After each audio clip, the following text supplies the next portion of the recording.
Cruising solo doesn't have to be dull, boring, or scary. Check out these 10 tips to maximize your solo time and have an amazing experience. One of these nuggets will change the way you plan your short excursions. When used the right way, will make your cruise experience truly magical. Number 1, choose the right cabin. Opt for solo cabins specifically designed for single travelers. Consider a midships location for less motion and prime accessibility. Balcony cabins can offer a private retreat with stunning views. More and more ships these days have solo cabins that are designed just for one person. The upside to them is you're not paying double fare. So if you're not familiar, if you are traveling by yourself and you're staying in a cabin that was meant for 2 people, you're going to pay somewhere between 75% to 100% of the cost of those 2 people. So if it's, $2,000 for the cabin and you're by yourself, maybe you'll get lucky and you'll only pay $1,700 or $1,800. But in reality, you should be fully prepared to spend that full $2,000. Whereas if you get a solo cabin, it's smaller. It's designed specifically for one person. You're only going to pay $1,000. When you're looking to book that solo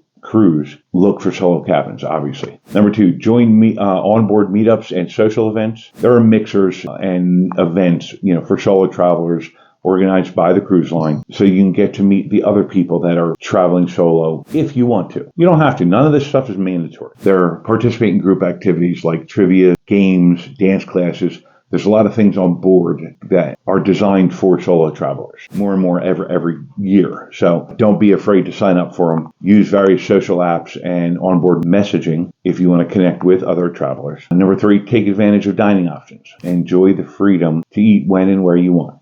Try different specialty restaurants without worrying about other people's preferences. Join communal dining tables to meet new people or dine solo for relaxation, low pressure. Do what you want when you want. Number 4, explore the ship's amenities. Make the most of the pools, the gyms, the spas, the lounges. Attend shows, lectures, and entertainment events. Take a tour of the ship on embarkation day to familiarize yourself with the amenities. There are many advantages to cruising solo, not the least of which will be you get to go where you want, when you want, and do what you want. You don't have to accommodate your partner. You don't have to worry about what the kids are doing or what grandma wants to do. If you feel like sleeping till noon, sleep till noon. If you feel like attending a lecture on, the history of Jamaica, you can. So now this next little bit of wisdom will change the way you plan your shore excursions. So when you book those excursions, opt for the excursions that interest you. You don't need to compromise. You don't need to book a different type of excursion because Grandpa Ed and Grandma Sally have to be with you, so you can't do anything fun or exciting because they're old and half dead.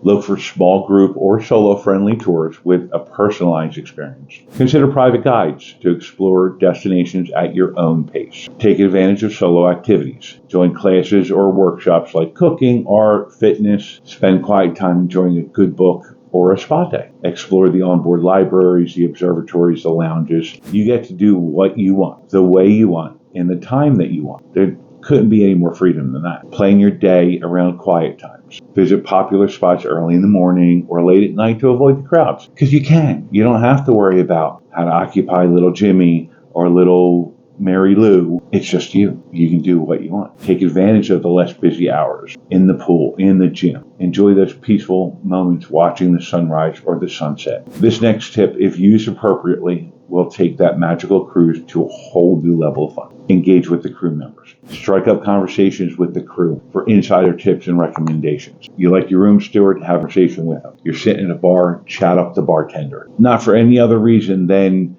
to acknowledge that they're a human being and talk with them about what they've seen, what they experienced, what they've noticed. You'd be amazed at what information they're willing to share with you if you show a little bit of human touch, a little appreciation, a friendly smile. You can learn about different cultures and stories from the crew members' perspective. A lot of the crew members on these cruise lines are not from the U.S. They're from India and Russia and Ukraine and the Philippines and all over the world. Have a conversation with them. They're pretty amazing people. Number 9, capture and document that journey. Take a ton of photos, journal about your experiences, use your social media to share your adventures, connect with the crew, fellow passengers, create a travel blog or a vlog to document that solo cruise journey. This next one, is the best reason, in my opinion, to travel solo. You can be spontaneous, you can be flexible. Go with the flow, allow yourself to change plans without hesitation. Embrace that freedom to explore new things without constraints. Take advantage of unexpected opportunities. Traveling solo, the first time I did it, I was a little nervous, a little scared, because I'd never done it before. I was always with either my spouse or my spouse and my kids, or 83 of us. Being able to do what you want, when you want, and enjoy what you want to enjoy without worrying whether so-and-so is going to be bored, or maybe the kids are going to act up because there's not enough to stimulate them. It's really cool. Now that you have a ton of ideas on how to get the most out of that next solo cruise, let's talk about gratuities. The shoulds, the should nots, and the whys.